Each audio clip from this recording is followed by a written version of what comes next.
We are all in this and realizing that this is scary times. These are uncertain times we're living in, and most people have the option to work from home. But healthcare workers and first responders, they have to go into work and make sure they're not putting themselves or the ones around them at risk. In a tweet, a Calgary police officer posted these photos, getting ready to start his workday, saying, "My shifts start at 7, but I arrive about an hour early, especially now. Pre-shift preparation includes diligent cleaning of all touch surfaces in the patrol car."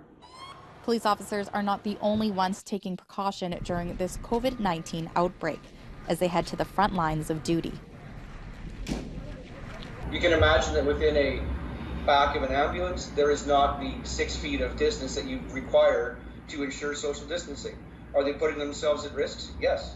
Is it an understanding? Yes.